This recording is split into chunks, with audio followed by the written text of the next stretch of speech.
Dear students, one second आप सभी का गुप्ता इंग्लिश क्लासेस में स्वागत है।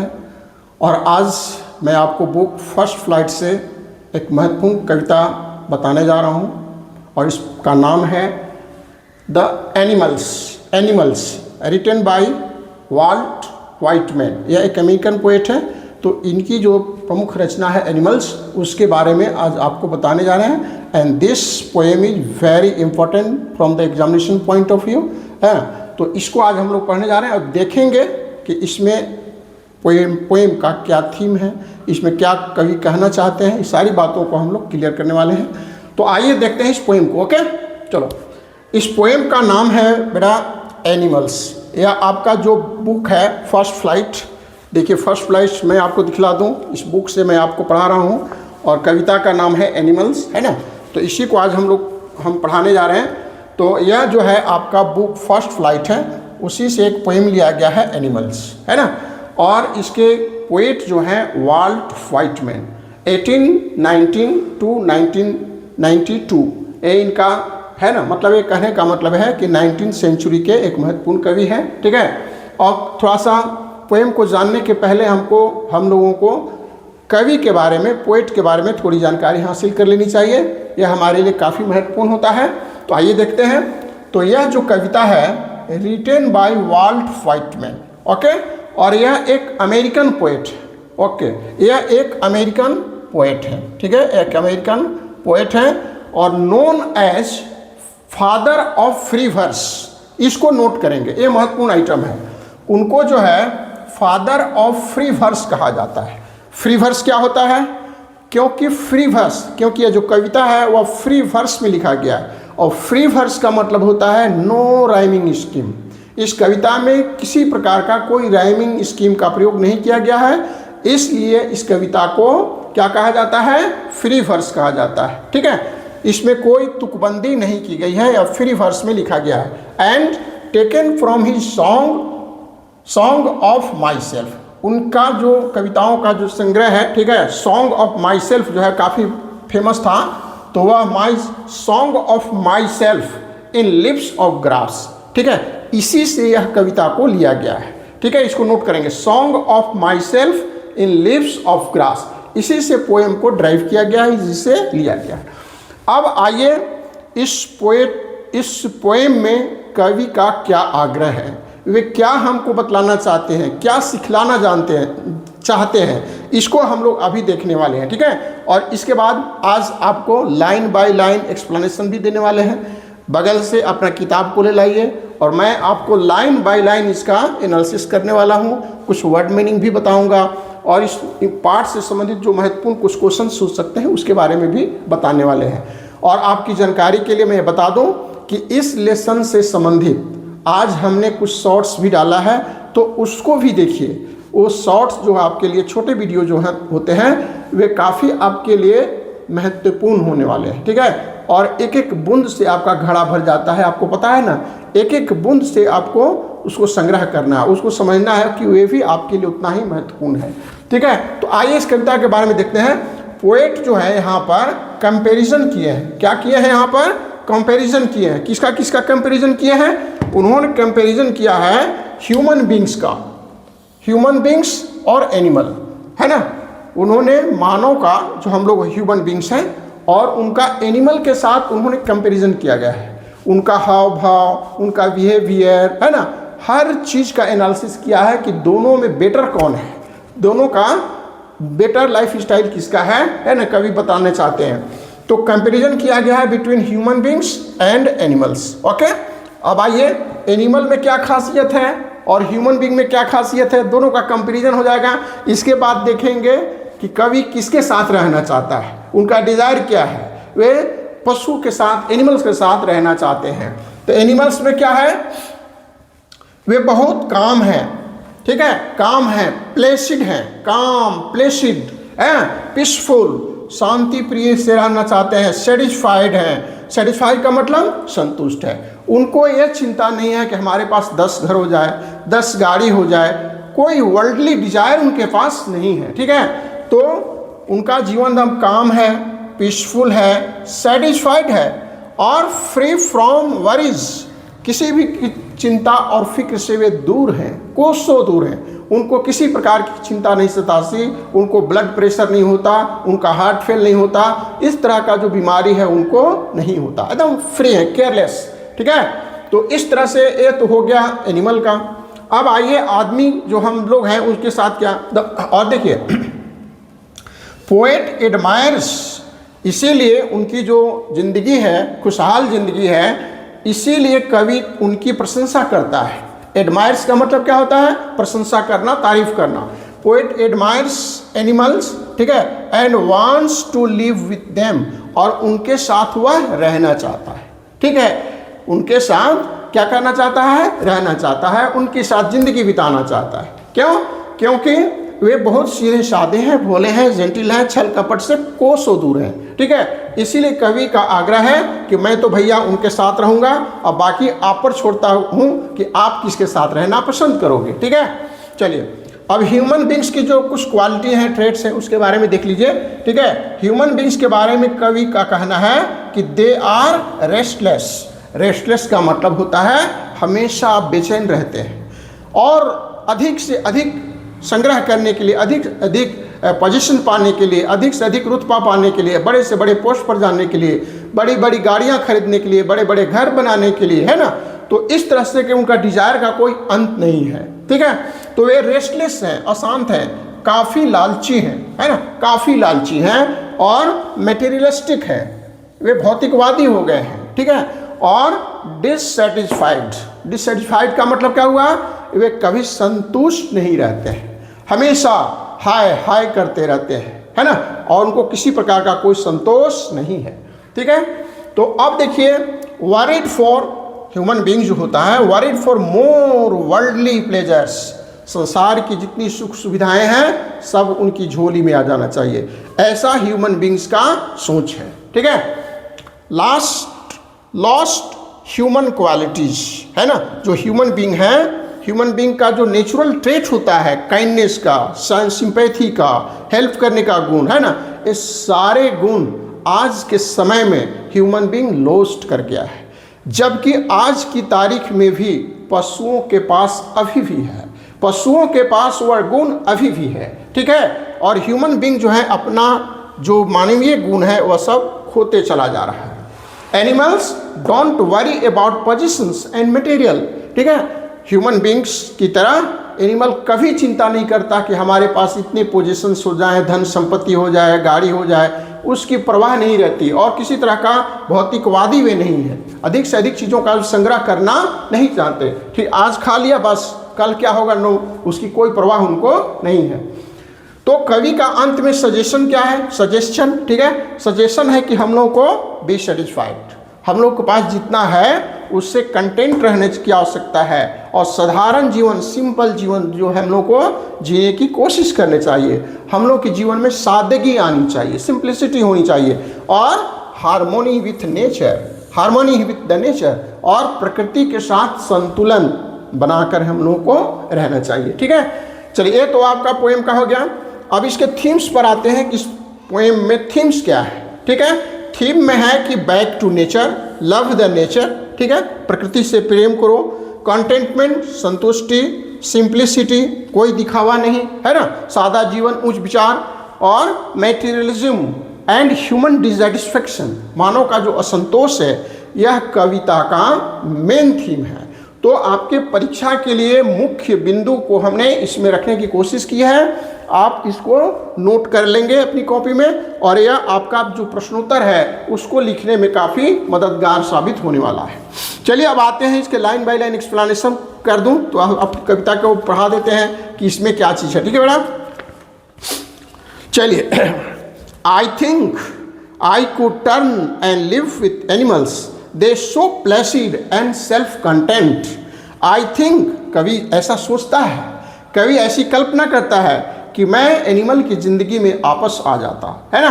दे आर सो प्लेसिड, क्यों एनिमल की तरह वह क्यों सुख शांति के साथ रहना चाहता है, क्योंकि एनिमल का जीवन शांति से भरा हुआ है, प्लेसिड है, ठीक है, और सेल्फ कंटेंट है। दे आर इंडिपेंडेंट, और वे स्वतंत्र हैं, किसी पर निर्भर नहीं करते अपनी आवश्यकताओं के लिए, और खुश हैं। I stand, and look at them long long. कवि कहता है कि मैं उनको ठहर कर, खड़ा होकर दूर दूर तक उनको देखते रहता हूँ, ठीक है, उनकी अच्छाइयाँ जो है अपने अंदर उतारने की कोशिश करता हूँ। नेक्स्ट देखिए, they do not sweet and wine about their conditions.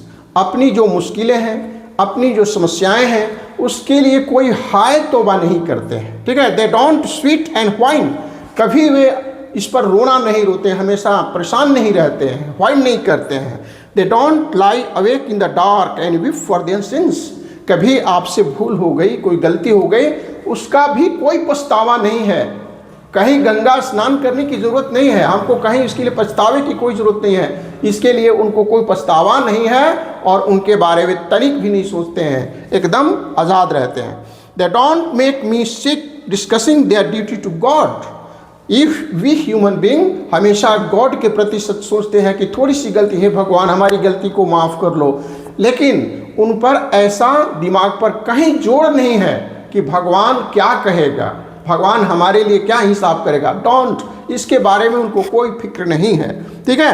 Not one is dissatisfied, not one in demented, है ना, वह कभी भी असंतुष्ट नहीं है, ह्यूमन बींग की तरह असंतुष्ट नहीं है, और वह डिमेंट नहीं करता। डिमेंट करना पागलपन की तरह जो है एकदम रोता नहीं है कि मेरा चीज़ ये भुला गया, मेरा चीज़ खत्म हो गया, इसके लिए वह कभी नहीं रोता है, कभी डिमेंट नहीं करता है, ठीक है।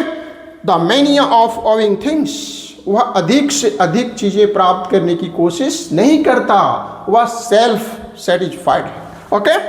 चलिए, not one kneels to another nor to his kind that lives thousands of year ago, ठीक है।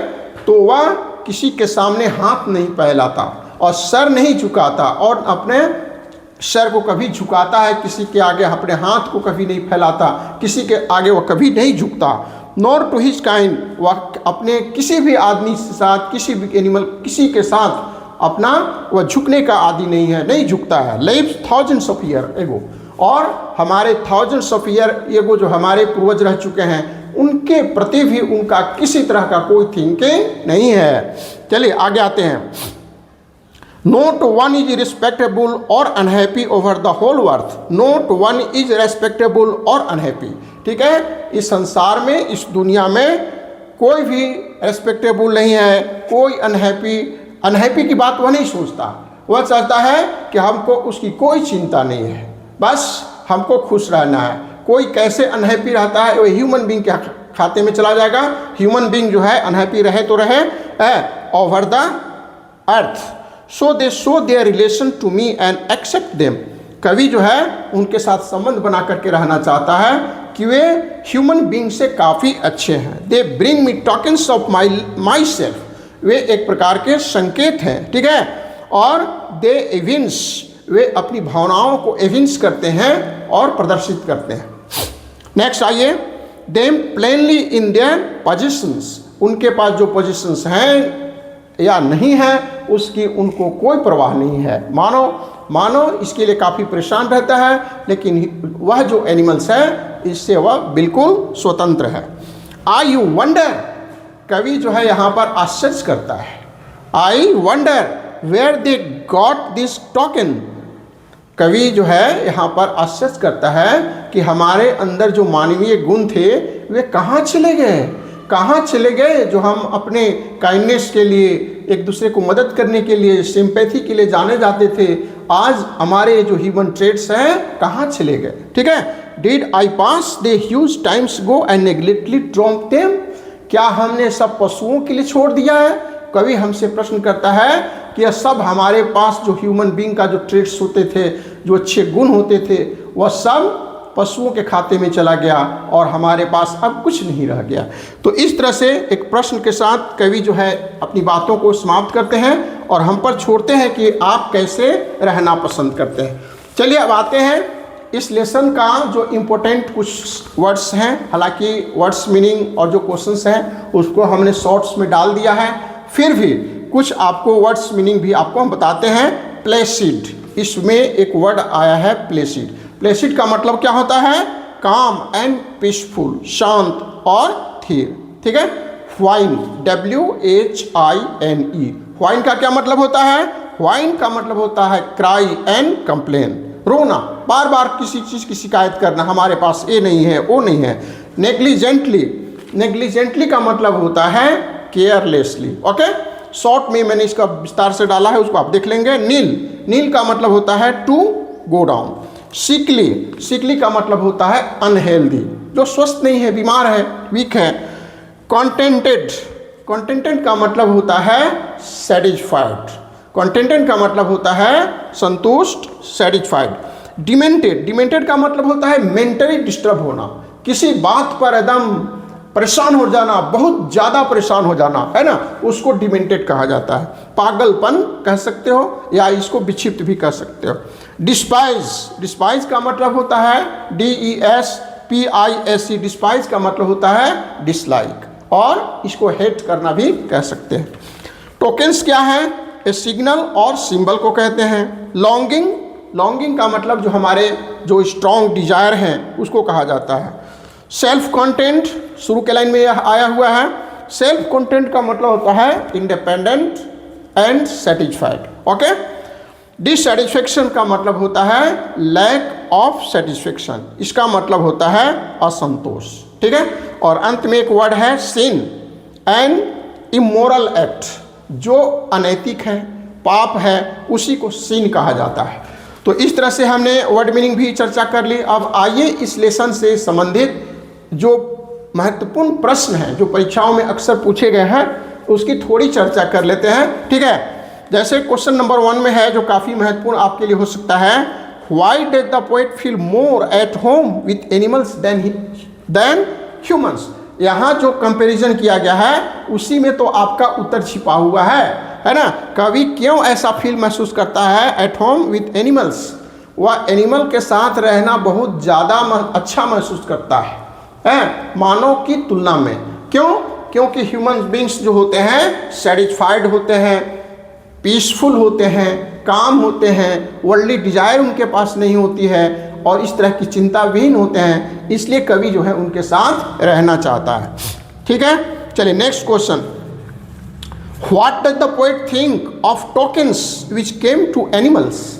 What does the poet think of tokens which came to the animals? यह CBSE के एग्जाम में 2016 में यह क्वेश्चन आ चुका है। Poet thinks that people had qualities of affection and kindness. Poet कहता है कि आदमी जो ह्यूमन बींग्स हैं उसके पास कुछ मानवीय गुण थे, लेकिन आश्चर्य है कि प्रेजेंट में, वर्तमान में, सारे गुण आदमी खो चुका है और सब एनिमल के खाते में चला गया है। तो आज हमको इसके प्रति सतर्क और सावधान रहने की कोशिश करनी चाहिए। नेक्स्ट क्वेश्चन एक और है। They don't sweat and whine about their condition, who are they?